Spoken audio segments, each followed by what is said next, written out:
Les Pays-Bas et le Sénégal de retour dans le top mondial. Après des années d'éclipse, Néerlandais et Sénégalais ont décroché mardi leur place en huitième de finale du mondial 2022. Enjeu également du choc Iran, États-Unis en soirée, une affiche à fort retentissement géopolitique. Cela faisait 8 ans que les Oranges, finalistes 2010, demi-finalistes 2014 mais absents du mondial 2018, attendaient de retrouver la fine fleur du football planétaire. C'est chose faite avec cette qualification comme premier du groupe A, actée après une victoire 2-0 contre le Qatar, déjà éliminé avant la rencontre et qui achève son tournoi sur un 0 pointé inédit pour un pays hôte. L'équipe de Louis van Gaal a déroulé grâce à l'épatant Cody Gakpo, 27e, qui rejoint la tête du classement des buteurs avec 3 buts, et Frenkie de Jong, 49e. Pour les Sénégalais, sortis dès le premier tour en 2018, il a fallu 2 décennies avant de revoir la phase à élimination directe d'une Coupe du Monde, 20 ans après l'épopée de 2002 jusqu'en quart. Les champions d'Afrique se sont imposés 2-1 contre l'Équateur dans une finale pour la deuxième place du groupe, marquant par Ismaïla Sarr sur pénalty, 44e, et Kalidou Koulibaly, 70e, alors que Moise Caicedo avait brièvement égalisé, 67e. La qualification du Sénégal redore le blason du football africain, qui n'avait placé aucune équipe en huitième en 2018.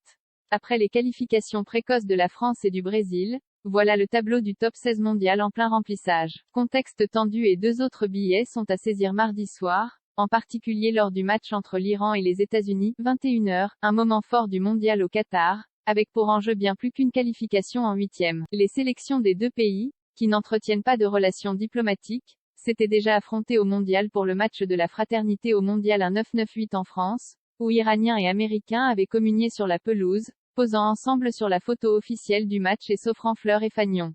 Le contexte est autrement plus tendu cette année, avec en toile de fond le mouvement de contestation inédit réprimé dans le sang par Téhéran. Les joueurs iraniens disputent leur mondial scruté par le monde entier.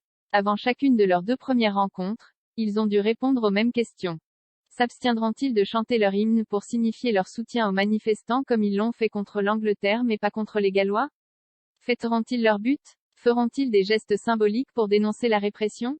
Plusieurs joueurs, notamment la star Sardar Azmoun, ont dénoncé la répression sur les réseaux sociaux, mais beaucoup de sympathisants des manifestants reprochent son attitude à la Team Melli, accentuant la pression sur une équipe déjà confrontée mardi à un défi sportif immense. Un nul pourrait suffire pour assurer à l'Iran la première qualification de son histoire en huitième de finale d'un mondial, pour sa 6e participation. Les États-Unis, qui ont absolument besoin d'une victoire pour franchir ce tour, ont malgré tout ramené la géopolitique dans les débats d'avant-match. Sur son compte Twitter, la Team USA a fait disparaître le symbole de la République islamique sur le drapeau iranien utilisé pour annoncer le match, un geste ponctuel pour montrer notre solidarité avec les femmes en Iran. Le drapeau officiel a ensuite été remis.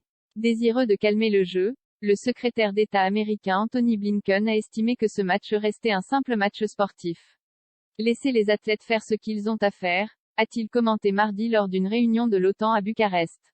Je ne pense pas qu'il y ait d'aspect géopolitique particulier, ce doit être un match de compétition, laissons le match avoir sa propre logique. Affiche britannique dans le même groupe B, l'autre rencontre propose une affiche britannique, avec l'Angleterre dans le rôle de la grande favorite face au pays de Galles. Les Anglais sont quasiment qualifiés et finiront premiers du groupe s'ils l'emportent. Les Gallois, eux, ont besoin d'un miracle pour prolonger leur séjour.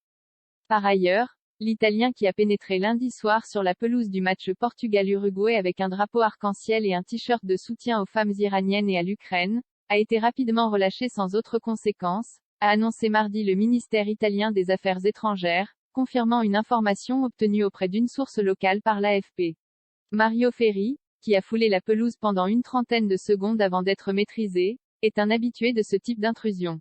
Lors du mondial 2014 au Brésil, il était entré sur le terrain pendant Belgique, États-Unis avec un t-shirt portant notamment l'inscription Sauver les enfants des favelas. C'est la première fois qu'un match est marqué par une telle intrusion depuis le début de la compétition organisée au Qatar, en but aux critiques occidentales concernant le traitement des personnes de la communauté LGBT+. Dans le Petit Émirat, l'homosexualité est passible de poursuites pénales. Ici Beyrouth 29 novembre 2022.